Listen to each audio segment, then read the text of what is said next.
3절, 4절까지 한번 읽어보고 시작할게요. 시작!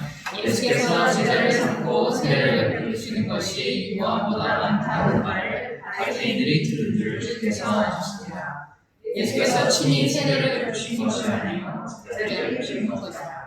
유대를 떠나서 다시 갈릴리로 가실 때 사마리아를 통과해야 하는지라. 여기까지 보면 딱 이제 예수님이 왜 사마리아를 지나가시는지에 대한 이유가 나와요. 그래서 결국에는 바리새인들을 피해서 갈릴리로 가고자 하는 그런 모습을 볼 수가 있는데, 이제 사마리아가 여기 가장 메인 장소니까 어떠한 장소인지를 저희가 조금 한번 살펴보고 갈게요. 그래서 사마리아라는 동네는 여러분들이 잘 아시다시피 이제 북이스라엘의 수도였죠. 근데 이제 이 당시에는 조금 이제 그냥 딴 나라 수도 막 이런 느낌이 아니고 굉장히 불경한 지역이었어요, 유대인들한테. 유대인들이 이제 자신의 그런 종교적인 우월감이라고 해야 되나, 어떤 혈통적인 우월감을 가지고 있었던 그런 상황 속에서 사마리아인이라는 그런 민족적인 정체성 자체가 굉장히 다른 상극인 그런 지역이에요. 근데 이게 그냥 싫어하는 민족, 뭐 그냥 그 정도 수준이 아니고, 이 당시에 그냥 문헌이나 이런 것들을 보면은 사마리아를 지나가는 상황이 있으면은 돌아가야 되고, 사마리아인이랑 밥을 같이 먹었으면 그 그릇도 부정한 그릇이 돼가지고 그냥 겸상도 안 했어요. 그러니까 이렇게 약간 유대인들의 입장에서는 굉장히 꺼려지고 무시받고 완전 그냥 2등 신분으로 그냥 탈락한 존재들이 같은 그런 가나안이라는 지역에서 살고 있었던 거예요. 근데 일반적인, 정상적인 사고를 가지고 있는 유대인이면은 그냥 사마리아를 지나가는 것도 허용이 안 됐어요. 이미 그러면은 부정한 땅을 지나가는 유대인은 결국 이 사람도 부정하게 되는 거예요. 시체도 안 맞는 사람들이 부정한 땅을 갈 수는 없잖아요. 그런 상황에서 예수님은 자기를 그냥 사마리아로 직행해서 가는 거예요. 사실 이 이유는 갈릴리로 가장 빠른 길이 사마리아를 통해서 가는 길이에요. 근데 이제 주변에 있는 유대인들은 너 어떻게 저기를 지나갈 수 있냐 이러면서 막 부정적인 얘기들에 막 자기들이 가지고 있던 종교적인 그런 편협한 시각들을 이제 사람들한테 계속 부여를 하는 거죠. 그러면서 이제 그곳을 지나가는 사람들을 자체를 이제 완전 부정한 사람으로 사마리아인과 동급으로 아예 보려는 그런 시각들을 계속 주입하고 있는 거죠. 근데 그거를 이제 예수님께서 그냥 직접적으로 뚫고 가셨다. 그게 이제 사마리아를 통과하는 것에 있어서의 가장 좀 중요한 의미를 찾자면 그럴 것 같아요. 그래서 우리가 아까 찬양을 들었다시피 사마리아인에게 말을 건다라는 그 찬양 속에서 나오는 그 가사에서 내가 너에게 간다, 그리고 네가 여기 있기 때문에 내가 여기로 왔다라는 의미가, 이런 배경을 조금 더 알고 들으면은 굉장히 어떤 유대인의 입장에서는 큰 결단을 한 거죠. 예수님 입장에서 솔직히 별거 아니긴 해요. 근데 유대인들의 그런 가지고 있었던 문화와 그런 분위기 속에서는 그게 굉장히 큰 의미가 있었다라고 보면 될 것 같아요. 그래서 5장이랑 6절은 제가 읽을게요. 사마리아에 있는 수가라는 동네에 계시니 야곱이 그 아들 요셉에게 준 땅이 가깝고 거기 또 야곱의 우물이 있었다. 예수께서 길 가시다가 피곤하여 우물 곁에 그대로 앉으시니 때가 6시쯤 되었다.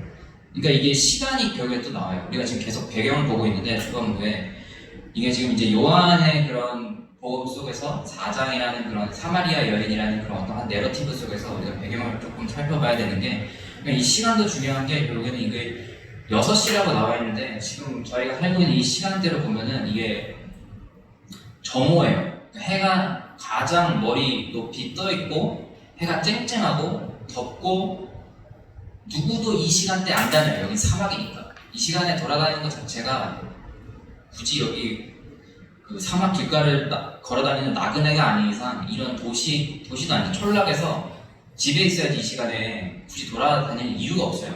근데 이 시간에 굳이 이제 예수님이 거기에 있는다는 것은 조금 의미가 또 의미심장한데, 그러니까 이 우물가에서 예수님이 물을 먹고 싶어 하는데 결국에는 이 여인에게 7, 8, 9절 읽어야 된다. 그냥 넘어가서 그럼 깨지니까. 그래서 여인에게 그냥 물을 달라고 하잖아요. 근데 이게 이유가 있어요. 이때는 우물에 바가지가 안 달려있어요. 그러니까 이게 이유가 있는데, 이거는 이제 그 동네 사람들이 공유하는 우물이에요. 그러니까 외지인이 와서 이 우물을 마음대로 퍼 먹을 수가 없는 거예요. 왜냐면 물이 귀하니까. 그래가지고 이제 여인이 왔을 때, 그러니까 물을 마시려고 하면 솔직히 사람이 많은 시간에 와야 되는데 예수님도 진짜 한 명도 안 다니는 그 시간에 하필 또 그 여인이 왔어요. 딱 아무도 안 다니는 시간에. 그러니까 이 쨍쨍 내리는 그 시간 속에서 예수님이 그 여인에게 물을 달라고 한 거는 예수님 자체도 누군가의 도움을 받아야 하는 상황 속에서 자신을 이렇게 내던져져 있는 거예요. 그렇기 때문에 이 여인에게 또 그 손을 내미는 그 손길 또한 여인은 받아보지 못한 거예요. 왜냐면은 이제 7, 8, 9절만 한번 읽어볼까요? 사마리아 여자가 이르되 당신은 유대인으로서 어찌하여 사마리아 여자인 나에게 물을 달라 하나이까 하니 이는 유대인이 사마리아가 상종하지 아니하라. 그러니까 이거는 결국에는 사마리아인들도 저 유대인 남자가 왜 나한테 말을 걸지? 라는 게 굉장히 의아한 상황인 거예요. 근데 여기서 딱 나타나는 거는 두 가지를 알 수가 있는데 사마리아인은 유대인이랑 상종하지 않는다. 그건 제가 아까 사마리아 지역을 얘기하면서 말씀을 드렸고 결국엔 이 혈통이나 족보로 인해서 벌어진 이 강극이 이게 결국 사마리아는 지방에 대한 그런 어떤 그 수도가 나누어진 계기도 한 1500년경에 기원은 1500년경이라고 하면은 아직 1500년이 아니죠. 그러니까 이 기준은 기원적 500년이죠. 기원적 500년경쯤에 만약에 나눠졌다고 하면은 예수님은 그냥 이제 AD 뭐 한 30년 정도 됐겠죠. 그럼 이제 500년의 시간이 지났는데도 이 사람들은 유대인과 사마리아인이라는 그 혈통의 그 이 계층을 나누고 절대 좁혀지지 않은 거예요. 어떻게 보면 뭐 한국이랑 일본도 뭐 그런 사이이긴 한데 이제 뭐 옛날부터 이래왔던 것처럼. 근데 이 사람들은 같은 땅 안에 살면서 지나가면 코앞에 있으면서도 그 500년이라는 시간이 협력이나 어떤 상생의 그런 방향성을 나아간 역사가 없이 오히려 서로를 분리시키고 나누면서 유대인은 자기들에 대한 어떤 기득권으로서의 그 종교적인 혈통을 내려놓지 못함에 있고 사마리아인들은 자신들이 그런 억압받는 상황 속에서 유대인들을 치고받고 올라오기 위해서 자신들만의 어떠한 이유들과 그런 조건들을 다시 붙이면서 계속해서 이게 평행선으로 계속 이어져 왔던 거예요. 이게 어떻게 하나로 합쳐지지 않았던 거죠. 그리고 또 이 당시에 남성과 여성의 대화가 굉장히 일반적이지 않았어요. 제가 이제 공부하면서 읽은 책들을 보니까 이게 사마리아 여인도 어떻게 사마리아 여자인 나와 유대인이 당신이 말을 걸 수 있겠느냐 그런 표현 속에서 여자라는 표현이 이제 나오거든요. 이 여자라는 표현이 왜 강조되냐면 이 당시의 분위기가 수가성 그냥 사진 보니까 굉장히 그냥 조그만한 마을이에요. 어떻게 보면은 그 야곱의 우물이라는 유대인들의 그런 굉장히 중요한 장소임에도 불구하고 그 장소가 그렇게 막 대도시거나 뭐 이러진 않아요. 그러면 이 말이 뭐냐면 결국엔 내 옆집에 숟가락이 몇 개인지 다 알 수 있다는 얘기예요. 그러니까 우리도 막 저는 시골 출신이라서 이제 그런 경우를 잘 알거든요. 지나가다가 어른한테 누가 한번 인사 안 하면 야 저 집 자식 인사 안 하고 지나가더라 이게 다 나온단 말이에요. 그래가지고 저는 또 이제 목사님 아들이니까 좀 교회기도 하고 이미지가 굉장히 중요하잖아요. 그래가지고 그런 것들에 대해서 이제 교육을 많이 받아오면서 살아왔어요. 근데 이 동네는 그런 동네였어요. 그러니까 이제 안 그래도 이 사마리아 여인이라는 그 사람 자체가 그런 조건들이라기보다는 그 사람의 특징들을 보면 우리는 이미 알다시피 굉장히 사람들의 어떤 부정적인 시각 속에서 살아왔던 여인이에요. 그런데 이 여자가 어떤 외지인 남자랑 얘기를 하고 있어, 우물가에서. 근데 이 당시에 예수님의 조건을 보면 거의 그 이제 시대에서 탈락한 사람이거든요. 그러니까 30대에다가 이 당시에 결혼을 20대 전에 16세, 뭐 15세 이때 했잖아요. 조선시대처럼 이스라엘도. 근데 예수님이 30대예요. 근데 그 좀 말 많은 여자랑 또 얘기를 해. 저기 밖에서 둘이 우물가에서. 근데 딱 봐도 소문나기 좋거든요. 이거 그냥 소문이 퍼지려고 하는 그런 행동들이. 이거는 그냥 이 사마리아 여인이 만약에 예수님 떠나고 나서 그냥 가버리고 그냥 집에 들어갔으면 이미 주변에서 쑥덕쑥덕 되고 있었을 거예요. 그냥 수가성이 그만큼 작은 동네니까. 근데 이제 그러니까 놀란 거죠. 사마리아 여인은 어떻게 저 유대인 남자가 나에게 말을 걸지.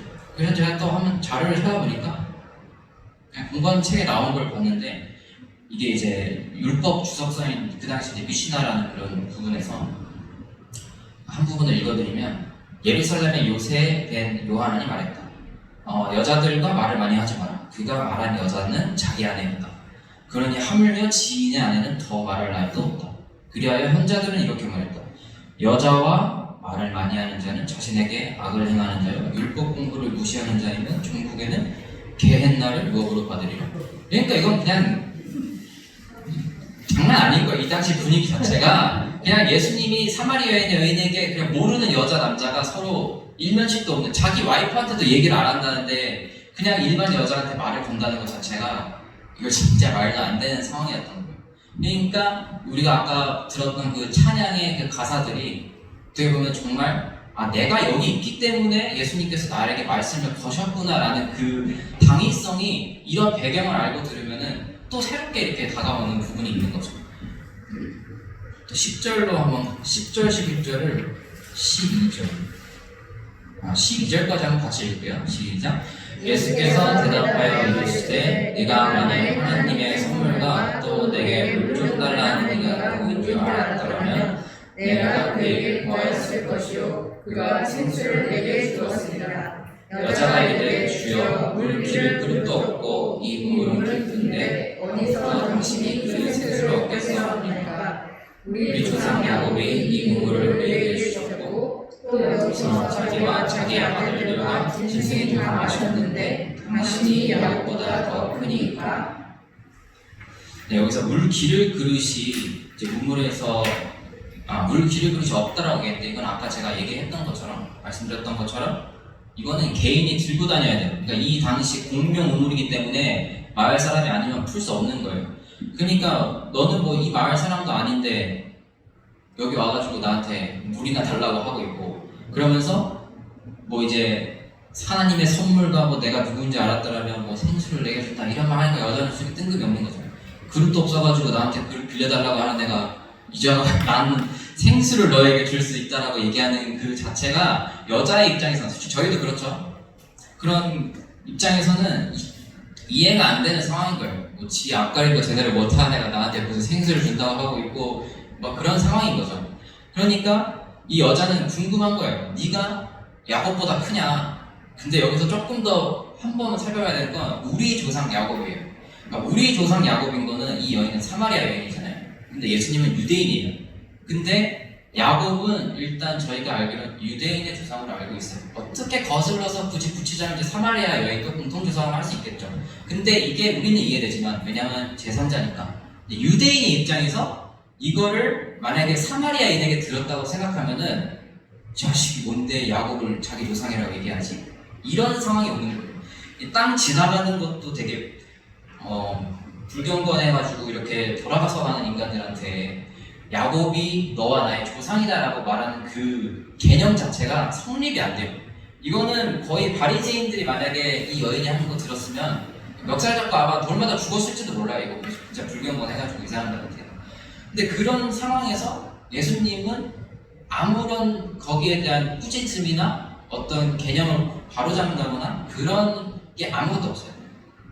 이 부분이 솔직히 유대인들의 입장에서 만약에 듣는다면은 어떻게 예수님이 같은 유대인인데 그럴 수 있지? 그런 식으로 접근할 수 있는 충분한 역사적 정황이 있었던 거죠. 그러니까 이게 유대인에게는 모욕이지만 예수님한테는 그렇게 중요한 사건도 아니었고 그게 여인에게 어떠한 자신의 그리스도로 드러냄에 있어서 전혀 상관이 없는 문제였다는 것도 아시겠죠? 의도적인 무시였을 수도 있지만 그렇게 이해할 수 있을 것 같아요. 그래서 13절이나 14절을 보면은 예수께서 대답하여 이르시되 이 물을 마시는 자마다 다시 목마르려니와 내가 주는 물을 마시는 자는 영원히 목마르지 아니하리니 내가 주는 물은 그 속에서 영생하도록 솟아나는 샘물이 됨이라. 여기 이제 10절에서 말한 하나님의 이런 선물들은 사마리아인과 유대인들에는 율법이었어요. 거기서는 이제 어떤 메시아의 그런 도래라든지 어떤 그리스도라는 존재가 자기들을 뭐 이렇게 구원해 주는 어떤 역할을 감당할 수 있는 존재가 나타날 것이다라는 것들이 이제 성경 말씀에 쓰여져 있었겠죠. 그 당시는 구약이었겠죠. 근데 이제 또 여기서 살짝 또 배경을 보면은 또 약간 사마리아인들이 생각했던 그런 율법과 유대인들이 생각했던 율법이 조금 달라요. 사마리아 어경이라고 해서 자기들이 따로 만들어서 쓰는 게 있는데 그거는 조금 이따 뒤에 부분에 나오니까 그때 살펴보도록 하고 15절 또 넘어가면 여자가 이르되 주여 그런 물을 내게 주사 목마르지도 않고 여기 물 기르러 오지도 않게 하소서. 결국엔 여자는 예수님이 말씀하시는 그 본래 의미를 이해하고 있지 못한 거예요. 그러니까 여자한테 그냥 마르지 않는 생수라는 거는 그냥 내가 이 우물가에 나와서 물 기르지 않게 해주는, 요즘으로 말하면 그게 문제가 안 되지만 거의 정수기 갖다 달라는 거랑 다름이 없어요. 그냥 수도관 우리 집에 내달라는 거랑 예수님의 말씀이 별로 다를 바가 없는 거예요. 그냥 우리 집 마당에 우물 하나 만들어줘, 이거랑 동급이에요. 지금 예수님이 내가 마르지 않는 물을 준다고 하는 그 말씀이 예수님에게는 굉장히 이 정도면 얘가 받아들이겠지 하고 분명 얘기했겠지만, 여자 입장에서는 전혀 그게 중요하지 않아요.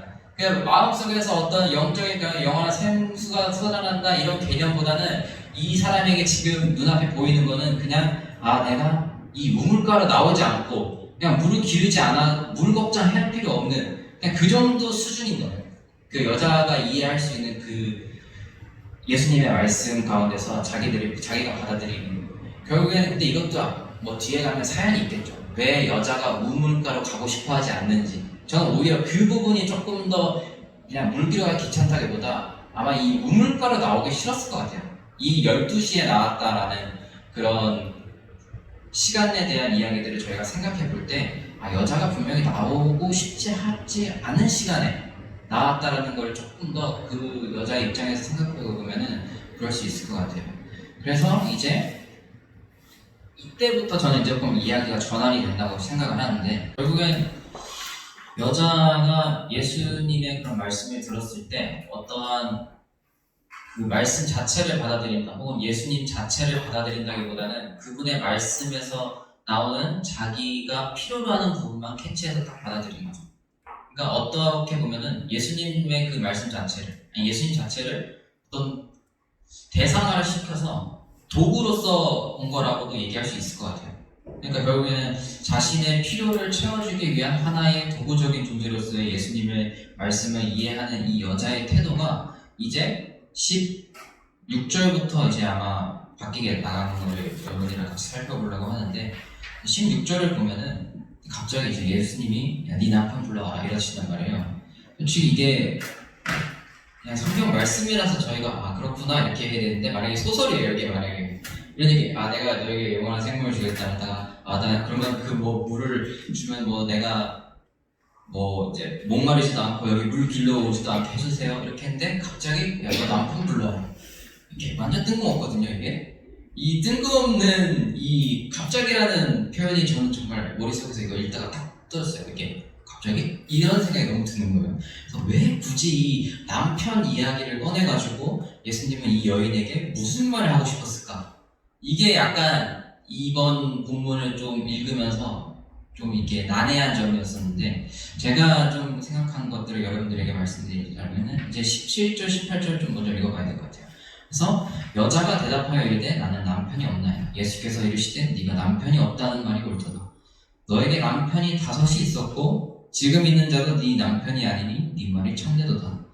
이거 여자 입장에서는 좀 소름 돋거든요. 이게 스토커도 아니고 외지인이 갑자기 내가 남편이 5이 있었던 것도 알고 있고, 근데 지금 남편은 아니지만 내 옆에 남자가 있던 것도 알고 있고, 솔직히 조금 소름 돋아요. 이게 솔직히 이게 자기의 어떤 감추고 싶었던 과거가 예수님 앞에서 이렇게 딱 드러나게 되잖아요.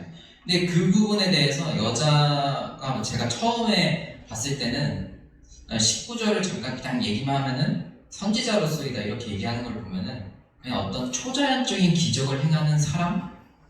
거기까지 갔던 것 같아요. 그러니까 아까는 약간 도구적으로 그냥 예수님이 나의 필요를 채워주는 존재에서 이제 초자연적인 능력이 있는 어떤 존재로까지 갔는데, 그 이후에 마지막에 또 이렇게 가겠죠. 그래서 이 부분들을 봤을 때 제가 이 남편이 5이 있다, 그리고 내 옆에 남자가 있지만 이 사람도 남편이 아니다라는 게 처음 등장한 거는 여자가 가지고 있었던 어떤 개인적인 그런 특성들이잖아요. 이 부분이 이제 여기 중반쯤 가야 이제 나와요. 그럼 이게 첫 부분에 나왔던 여자가 우물가를 혼자 갈 수밖에 없었던 그런 이유였겠죠. 수가성이라는 그런 촌락사회에서 이제 여자가 남자가 이렇게, 이 사람이 근데 이게 합법적인 관계였는지 불법적인 관계였는지, 혹은 이게 굉장히 정상적이거나 비정상적이었는지 그런 내용들이 아무것도 안 나와요, 지금 이 본문에는. 그래서 이거를 예수님이 어떻게 판단하시는지도 모르겠지만 지금 우리 기준으로 봐도 그리고 그 당시의 기준으로 봐도 이게 이야기가 가십거리가 될 만한 이야기다. 이거는 확실한 것 같아요. 그래서 이게 예전이나 지금이나 이게 가십거리가 될 부분이 충분히 있다면은 이런 수가성이라는 촌락사회에서 이 여인이 다른 사람들이 다 가는 그런 시간대에 우물가로 물을 빌리러 가는 게 쉽지는 않았을 거예요. 그러니까 오후라는, 그러니까 정오라는 그런 햇볕이 쨍쨍 내린 그 아무도 없는 시간에 갈 수밖에 없었던 그 이유가 아마 이 여자의 남자 관계라고도 할 수 있겠죠. 근데 이 부분에 대해서 옳고 그름을 따질 수 없는 것 같아요. 왜냐면 이게 뭐 5명까지는 모르겠는데 뭐 성경에도 보면 이제 형이 결혼했는데 죽으면 그 동생이 또 이제 그 형수를 통해서 아이를 낳고 해서 뭐 기업에 불깃을 잇는다라는 그런 제도가 유대인들에게는 있었기 때문에 이게 과연 합법적인지 불법적인지는 따지기 힘들 것 같아요. 근데 어쨌든 분명한 거는 팩트는 이게 그 당시에도 지금도 그렇고 약간 가십거리로 이렇게 됐다. 근데 그러면 왜 이야기를 예수님이 이 여인에게 그런 약점과 트라우마를 꺼내시면서까지 이야기를 할까? 그게 궁금한 거죠, 솔직히. 이게 그냥 여자가 또 남편 어디 갔어 했을 때 그냥 저 남편이 엄청 이렇게 넘어가면은 또 그 약점이구나 이거를 드러내는 그 이유가 나타나야 되는데 그게 없잖아요. 근데 결국에 예수님이 그거에 대해서 얘기를 안 해요, 여기서 지금 본문에서. 그래서 또 약간 혼란이 오는 거예요. 그럼 굳이 이 얘기를 왜 꺼냈지? 예수님이. 그래서 제가 계속 머리를 쥐어짜면서 약간 이 부분을 생각해 봤는데 결국에는 이 앞에서 여자는 예수님의 그런 생수를 준다는 그 말씀을 가운데서 자신의 필요를 채워주는 존재로 어떻게 보면 대상화라는 그런 개념 자체로 예수님에게 접근을 한 거잖아요. 그렇다면은 이 남편에 대한 이야기가 그거랑 연관이 있지 않을까라는 생각을 했어요. 그렇게 보니까 이 여인을 바라보는 수가성 사람들의 시선이나 이 여인이 그리스도를 바라보는 시선이나 비슷한 거거든요. 결국에는 이 동네 사람들도 수가성 여인이 왜 그렇게 해서 남자가 5명을 거쳐갔는지 혹은 이 여자에게 무슨 사연이 있는지 여기에 대해서 별로 관심이 없어요. 그랬으면 이런 문제는 안 생겼겠죠. 그냥 하나의 자기들의 이야기거리로 가십거리로 소모되는 하나의 대상으로서 이 여성은 소비됐을 뿐이에요. 이 여성 자체에 집중하기보다는 이 여성이 가지고 있는 이야기들이 자신에게 그냥 재미로 소모되고 어떻게 보면 이 여성에 대해서 그 존재 자체를 생각하기보다는 그냥 대상화되고 그냥 소비된 거죠. 근데 이 여인도 자신이 그렇게 혐오했다기라는 거 어쨌든 자기도 그렇게 피해를 입었고 거기에 대해서 어떤 감정과 생각들이 많이 있었을 텐데 그런데도 불구하고 거기에 대해서 뭐 싸운다기보다는 그 틀을 벗어나라고 하기보다는 오히려 그 여인도 그 틀 속에서 예수 그리스도를 그냥 대상화된 도구로서의 존재로 바라본다는 거죠. 그거를 깨트리기 위해서 어떻게 보면은 선문답처럼 예수님이 이렇게 질문을 탁 던지지 않았을까. 그래서 네 남편이 어딨냐? 이 한마디가 그런 의미를 담고 있지 않을까?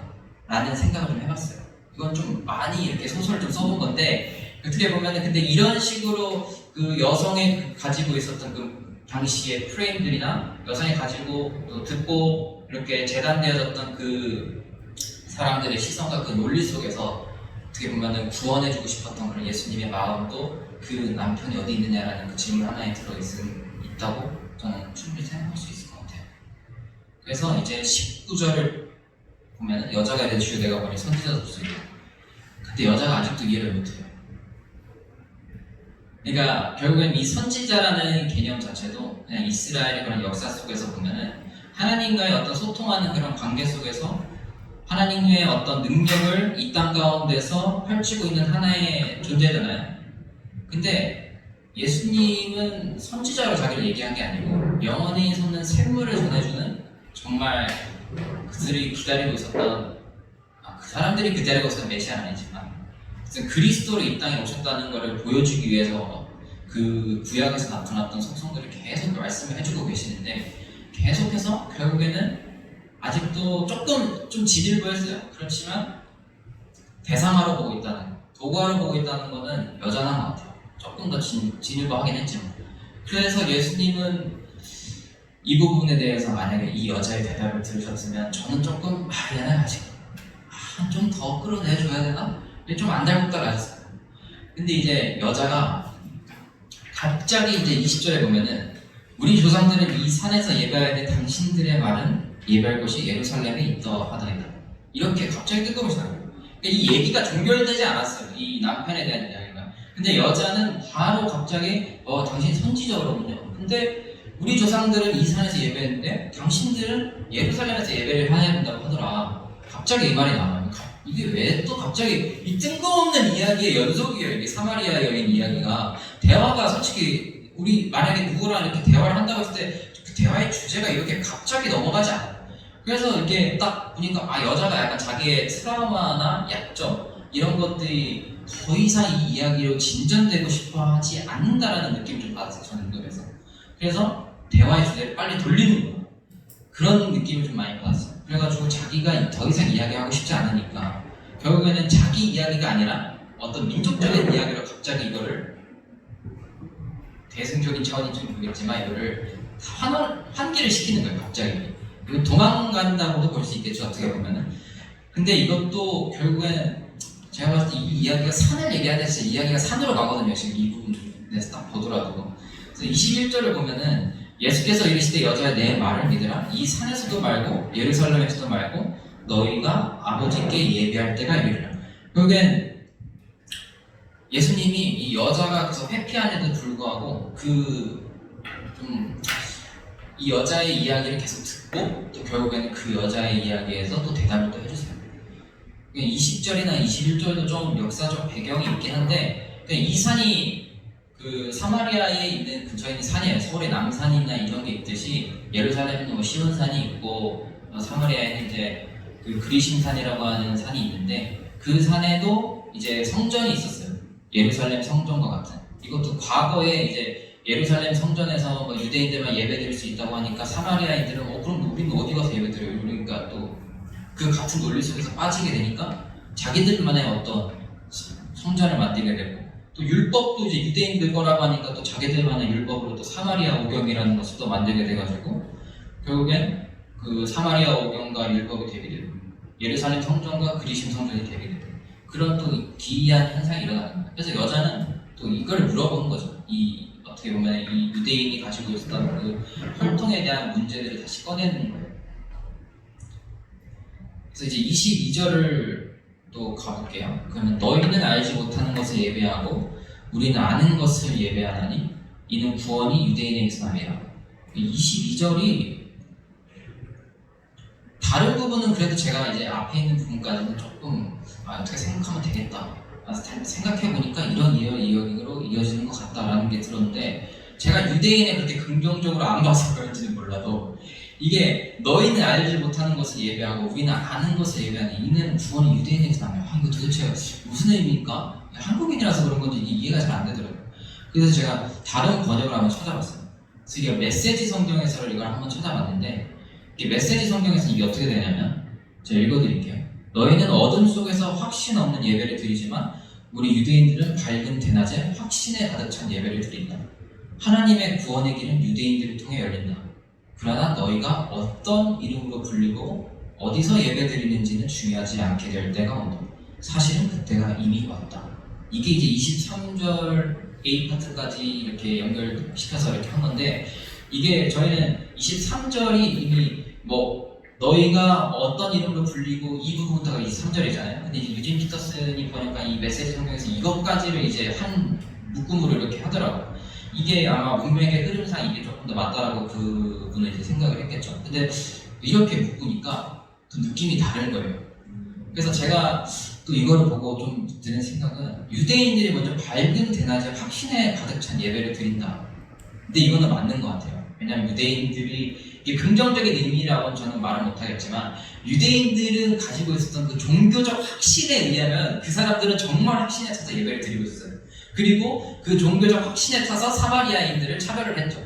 이방인들을 차별하고 그래서 유대인으로부터 나온다라고 했고 유대인으로부터 완성이 되거나 유대인에 의해서 되는 게 아니에요. 유대인으로부터 시작됐다는 거는 저는 그거는 성경에서 얘기하고 있으니까 그거를 뭐라 하고 싶진 않은데 확신에 찬 예배를 드린다는 게 과연 이게 긍정적인 의미만 있을까? 또 이런 생각이 드는데요. 그 확신이 남을 받아들이지 못하는 그 확신이 남에게 무기로 폭력을 행하는 도구가 될 수도 있다는 것도 유대인들이 가지고 있는 그런 모습 속에서 우리가 알아낼 수 있는 한 가지의 교훈인 것 같아요. 그래서 사마리아인들은 그러면은 이제 사마리아인들 본문이 사마리아인들은 이제 어둠 속에서 확신 없는 예배를 드린다. 이 부분도 유대인들의 확신과 좀 대비되는 차원인데, 제가 봤을 때는 이 사마리아인들이 드리는 예배들도 사마리아인들도 결국 하나님을 믿었고 사마리아 오경이라는 경전을 만들면서까지 자기들의 어떤 부단한 노력을 했어요. 그리신 성전도 짓고. 근데 이 논리가 결국엔 유대인들이 가지고 있는 그 논리가 똑같다는 거예요. 그러니까 그 판에서 벗어나지 못하고 여기에 성전 하나 있고 말씀 있고, 그러니까 이것도 하나님이 주신 성전이고 우리한테도 말씀 주셨으니까 우리도 유대인들과 같은 하나님의 백성이다라고 얘기를 하고 싶었으니까 이걸 만든 거죠. 근데 그 논리가 결국엔 유대인들이 자기들을 핍박하는 논리에서 벗어나지 못하는 거예요. 사마리아인들이 확신에 차지 않는다는 건 결국엔 따지고 보면 역사적으로도 이 사마리아 오경도 그렇고 그리신 성전도 그렇고 다 유대인들의 개념에서 나왔다는 거죠. 결국엔 이거는 카피본이에요. 그러니까 자기들도 확신이 없겠죠. 자기들이 생각하는 그 믿음의 확신, 종교적인 확신이 유대인만큼 강하지 않았을 거예요. 왜냐하면 원본이 있으니까. 그러니까 결국엔 그 틀을 넘어서 다른 판에서 이걸 이야기를 했어야지 이 사람들이 가지고 있는 그런 열등감들이 유대인의 논리 속에서 소모되지 않고 함몰되지 않고 그들과 동등한 관계로 이어질 수 있었을 텐데, 이것도 결국엔 유대인들이 가지고 심어놓았던 그들을 판단하는 잣대에서 벗어나지 못하고, 그래 너네 율법 있어? 오케이 우리도 있어. 너네 성전 있어? 오케이 우리도 있어. 결국엔 유대인들이 가지고 있는 이 논리 속에서 벗어나지 못하는 사마리아인들의 그 모습을 확신이 없는 예배를 드리는 모습이다라고 볼 수 있을 것 같아요. 그래서 유진 피터슨이 번역한 이 메시지 성경에서 나타나는 번역들도 어떻게 보면 그런 인사이트를 주는 부분에 대해서는 좀 좋은 번역인 것 같다라는 좀 생각이 들어요. 그래서 예수님은 결국 이 열등감을 알고 있었죠. 그렇기 때문에 이 사마리아 여인에게 찾아가서 어디서 예배를 드리는 게 중요하지가 않다 라는 그 말씀, 오로지 영과 진리를 하나님을 예배하는 것만이 중요한 시대가 올 것이다 했는데, 여기 23절 A, 그러니까 한 절반 첫 부분에서는 그때가 이미 왔다라는 거예요. 그래서 저는 더 중요하게 생각하는 거는 이미 왔다라는 부분이 더 중요하게 느낌이 들거든요. 결국에 이미 왔다라는 거는 유대인들이 하고 있었던 그 행동들, 그러니까 이 성전에서 예배드려야 돼, 이 율법으로 예배드려야 돼, 이렇게 살아야 돼 라고 했던 그 가치 기준들이 이미 허물어져 있었다는 거예요. 이미 그런 논리가 아니었어요. 하나님이 이들에게 처음에 줄 때는.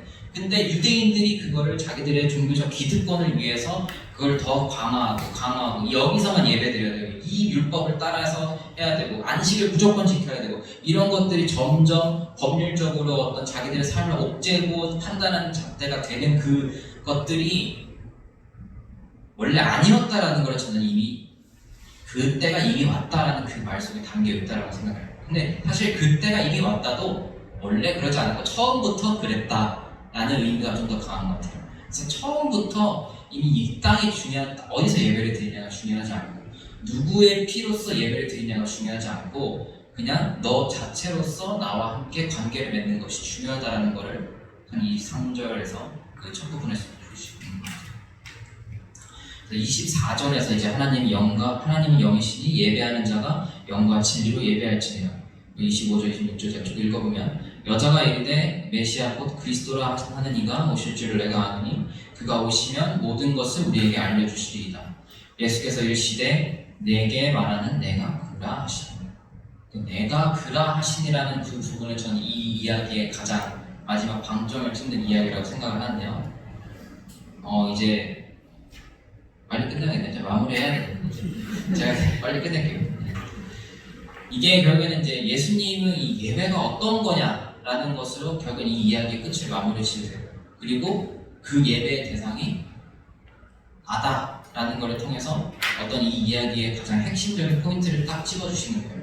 근데 이 내가 그다라는 표현이 결국 우리가 지난번에 이제 출애굽기에서 이제 모세가 떨기나무 앞에 나갔을 때 나는 나다라고 하는 표현이 히브리어로 이제 뭐 야훼 아시르 야히에 얘기잖아요. 근데 이거를 헬라어로 한 번역본이 바로 내가 그다 하는 거랑 똑같은 이 표현이에요. 그러니까 요한은 이 말을 예수님이 했다라는 걸 이야기하면서 하나님의 자기 고백처럼 그 예수님의 자기 고백이 동일하다라는 걸 이야기하고 싶었겠죠. 그러니까 말씀이 육신되시고 하나님이 그리스도 되신 그 사건이 내가 그다라는 예수님의 이 한마디를 통해서 똑같은 유대인들은 들었을 때 이게 그때의 그 상황과 맞물리는구나 이걸 아마 생각을 딱 들었을 거예요. 아마 이건 좀 의도적인 그런 예수님의 그 담겨져 있는 표현이겠죠. 그래서 이 사마리아 여인에게 하신 이 한마디, 내가 그다라는 그 한마디, 나는 나다. 이게 다른 것이 더 씌워져 있는 어떤 예수 그리스도의 존재, 아니면 나의 생각이 들어가 있는 존재, 이런 게 아니라 나는 나다라고 이야기하신 그 존재 자체로서의 예수 그리스도를 우리가 받아들이는 게 가장 중요하다는 것을 우리가 전에도 설교를 통해서 들었지만 이 요한복음의 이 사마리아 여인의 이야기에서도 그거를 가장 중요하게 생각하고 있다는 거죠. 그래서 결국엔 예수님이 이 사마리아 여인을 만난 그 모든 과정과 말씀 속에서는 우리에게 족보라는 것도 중요하지 않고 어떤 공간도 중요하지 않고 여기는 조건이 필요하지 않다는 거예요. 혈통적으로는 유대인이 필요도 없고 사마리아인이 필요도 없고 성결에 있어서는 남성이 필요도 없고 여성이 필요도 없고 오로지 그 존재 자체로서 나 자신이 나는 나다라고 하신 그 그리스도 자체를 믿는 게 가장 중요하다는 거예요. 그래서 이러한 믿음으로 하나님과 관계를 맺고 있는 그 상태가 저는 영과 진리로 예배를 드리는 상태라고 생각을 해요. 그러니까 그 영을 통해서 하나님과 관계를 맺고 그 관계 맺고 있는 나가 예수 그리스도와 하나였다는 것을 인지하는 순간 그 진리가 우리를 자유롭게 해준다는 개념입니다. 저는 이 부분이 예수님께서 이 사마리아의 이야기를 통해서 저희들에게 해주시고 싶었던 이야기라고 생각을 해요. 결국엔 이 여인이 고백을 듣고 나서 이제 오늘 보면 제가 20절까지 끊었죠.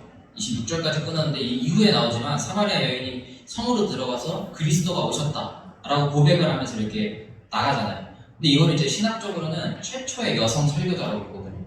이 사마리아 여인의 이 외침과 이 선포가. 그래서 이 여성의 변화된 그 모습이 결국에는 그 존재 자체로서의 예수 그리스도를 받아들였을 때의 모습이라는 거죠. 결국에 우리가 가지고 있었던 그런 가치관들, 프레임들, 우리를 짓눌렀던 그런 율법이든 교회든 뭐 어떤 사회적인 시선, 뭐 성별, 이 모든 것들이 다 풀어 헤쳐지는 그 자유로운 상태가 결국에는 하나님을 예배하는 그 상태인 거죠. 근데 이제 우리가 교회에서 예배드리는 상태가 과연 그런 영과 진리로 예배를 드리는 상태인지 확인하려면 우리가 그 예배에서 자유로움을 느끼고 있느냐, 우리의 삶이 자유로움을 느끼고 있느냐, 그거를 보면 알 수 있겠죠. 제 주변에는 그런 사람들이 극히 드문 것 같아요. 제 이 학교의 이 전도사들이나 아니면 이제 같이 아르바이트를 하고 있는 그런 친구들과 얘기를 해보면은 항상 교회에서 열심히 일을 하고 헌신을 하는 친구들이에요. 근데 뭔가 자유롭지 못하고 채워짐이 없고 그냥 소모되고 있는 존재로서의 자기들을 인식하고 있더라고요. 근데 그게 이번 코로나 때문에 조금 쉬게 되니까 이게 맞나? 이 생각이 이제 애들이 하기 시작한 거예요. 이걸 쉬어야 알아요, 애들이 지들이 혹사당하고 있는 거를.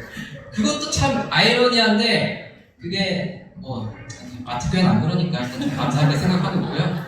네, 그런 부분에서 저는 이걸 또 창세기 쪽으로 돌아가게 되면은 결국엔 예배의 상태가 하나님과 관계 맺고 있는 상태라는 것도 알 수 있다고 생각해요. 아담과 하와가 결국에는 예배 번제를 드리기 시작한 건 자기들이 죄를 짓고 나서부터거든요. 근데 그 선악과 사건이 있기 전에는 그냥 하나님과 뛰돌면서 그냥 얘기하고 그랬던 상태였어요. 그때 저는 그 자체가 이미 예배라고 생각을 해요. 그 개념 자체를 이미 예수님이 회복하러 오신 존재잖아요.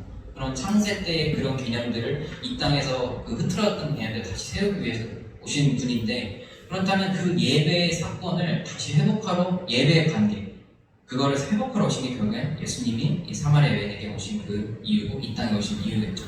그래서 저는 한마디로 한마디는 아니에요. 정리를 하자면 이게 좀 제가 쓰고 나니까 되게 어렵더라고요. 그래서 그냥 잘 들어보세요. 이거 약간 그 게임하는 것 같은 게임이 있었는데, 결국 하나님을 예배하는 것은 나는 나다라고 스스로를 규정할 수 없는 존재로 규정하신 존재를 그 존재 자체로 믿는 것이다. 제가 이렇게 적어놨어요. 근데 하고 나니까 여자친구한테 들려주고 나니까 이거 무슨 말이야 이러더라고요. 그래서 아 그렇지 말이 어렵지 그래가지고 또 한번 바꿔봤어요. 그래서 하나님을 예배하는 것은 우리의 족보를 뛰어넘고 공간을 뛰어넘어서 성별조차 뛰어넘고 인간이 만든 모든 프레임 곧 시간을 뛰어넘으신 내 안에 계신 하나님과 관계 맺는 상태, 이렇게 얘기할 수 있을 것 같아요. 근데 그게 이제 독생자로서 족보 없이 오신 그리스도가 이 땅에 내려온 것과 결국엔 저는 동일하다고 생각해요.